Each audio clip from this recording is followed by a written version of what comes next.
Attorney John Sofis Scheft here from Law Enforcement Dimensions. The topic today, juveniles.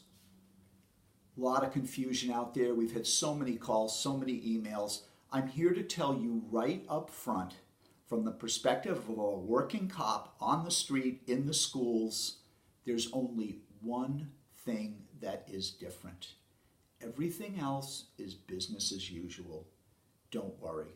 Now, admittedly, there are different opinions among lawyers out there, and you'll hear different things. And you know what? We do want to get some legislative clarity, but in the meantime, I'm speaking to you as the cop on the street.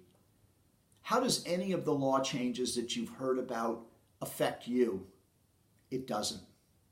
It doesn't at all. So first thing I want you to do is to print out the 2-page handout that comes with this video. This is what you need to know, bottom line. Let's start with motor vehicle citations. Issue motor vehicle citations. The way you have and the way you will, nothing is different. How about marijuana tickets? Issue civil marijuana tickets, whether it's open container, minor in possession, public consumption, same deal on the street. Bike tickets, same thing. Ordinances and bylaws, whether it's public drinking, possession of a knife, littering, junk cars, that's the same too, except, admittedly, this is a change.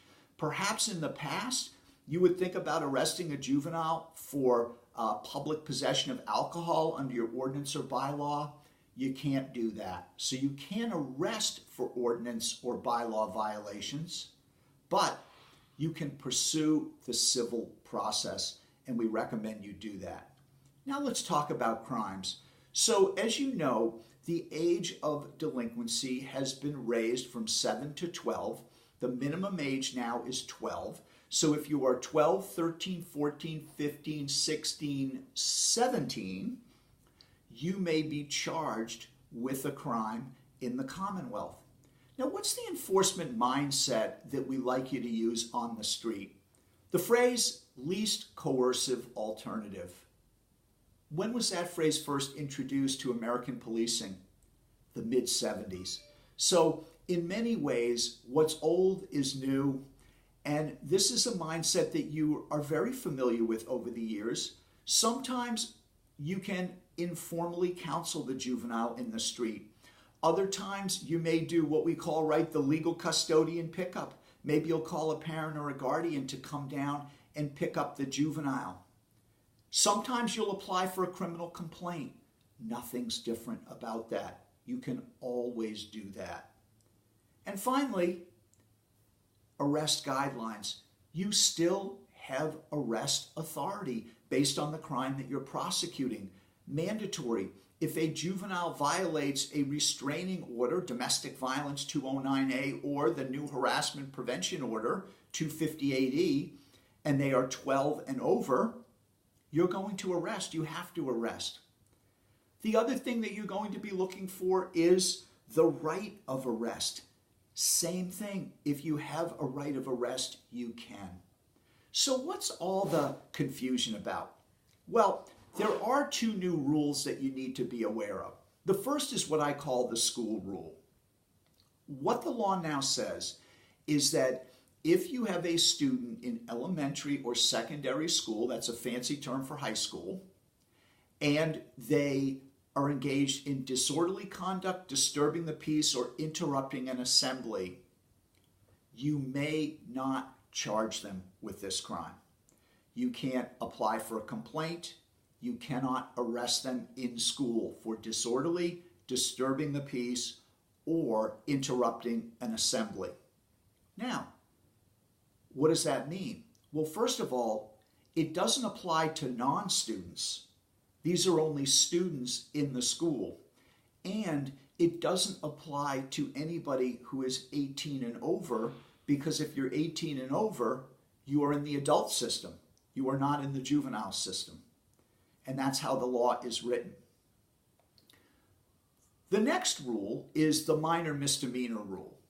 So If you commit a first offense of a misdemeanor that is punishable by a fine or House of Corrections 6 months or less, you cannot be prosecuted.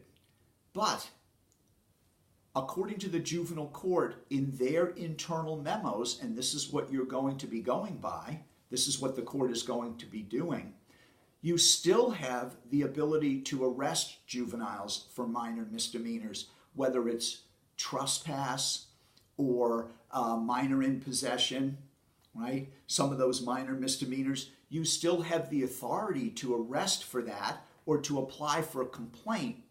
What the juvenile court is going to be doing is the clerk is going to be holding a probable cause hearing, and if it is the juvenile's first offense, then the case won't go forward. If it isn't their first offense, the case will go forward. So again, there may be something a little bit tricky at the court level, but for you as a police officer, you are going to have the right of enforcement in the field. If arrest is appropriate and you have the right of arrest, you know what that means, the legal power to make an arrest, you can do it, and you should do it. Now, I want to talk about strategy, because if you're in a school and you have a situation where you're thinking, hey, this is disorderly, this is disturbing the peace, this is interrupting an assembly, those offenses are off the table for students. Now, if you can resolve it informally, if there's school administration that can deal with it, that's obviously the best thing. That's clearly the designed intent of the law. But there are those situations where you need to stop the disturbance. You need to make an arrest. In those cases, think about other alternatives. Maybe you would have charged disorderly conduct for a fight, but now you'll charge assault and battery. Well, you always have a right to deal with that. That's outside these new limitations. Or perhaps it was an assault. Or maybe there was destruction of property. Remember 266, 126A, whether it's malicious or wanton, whatever the value of the damage or defacement, that's always a felony. One of the things we're reminding officers about is 269.14. Now, you know that as the bomb threat law, and that's usually what we think about when we think of this law. But what it does say is a threat that any dangerous item will be at a location, a knife, a gun, true or false, that's a felony. So if I say to a student, hey, tomorrow I'm going to, stab you in school, or I ought to shoot you, and by the way, in any context, if I say that to my wife or another adult, well, guess what? You have a felony right of arrest. What am I saying? I'm saying a dangerous weapon will be at a location, true or false. Doesn't matter whether I'm going to actually do it, and that person experiences some fear, well, that's enough. So, yeah, you've got to be a little bit more creative now if you're in a position where you have to make an arrest and you don't want to be subject to these new procedures or limitations in the juvenile court. Well, here's the final issue. All right. What happens if I do make an arrest of a juvenile? It is appropriate under the circumstance. Now, when I go back to the station, what do I have to think about? Well, first of all, if you have a juvenile who is 12 or 13, they are supposed to be held in non-secure detention. Do not put them in a juvenile cell. Do not cuff them to a cuffing rail. Do not think it's the 6-hour rule. It isn't. You're supposed to process them and get them out of the station. The preferred response for any juvenile is to get a legal custodian, a parent or guardian, a caregiver. If they're with an agency like DCF, get them in, have them sign the release form, and get them out of the station. If you have a juvenile who's 14, 15, 16, or 17, ideally, you're going to release them with the release form in the same way. But what is different is they may be held for a bail hearing if the arresting officer with OIC approval requests that they be held in writing. Very important. Even if the juvenile is going to be held, they always have a right to a bail hearing. Always. You've got to call the bail commissioner. Now, ideally, if the bail commissioner thinks it's appropriate, that juvenile will be released again to a legal custodian. The form will be signed. we're all set. On the other hand, if the juvenile is not going to be released, well, then you're going to send them to the overnight arrest program, the OAP, and you're going to be expected as a police department to medically clear the juvenile, to transport them to the OAP, to provide the booking sheet and the OAP referral form to the intake staff at the facility. And very important, if that kid's going to be held for over 24 hours, you're going to be expected to arrange that Jenkins hearing with a clerk and to pick up the juvenile and transport them to court when they are due there. So it's a very clear process now. Not much has changed with juveniles. We can all relax. I do hope the legislature will clarify certain things.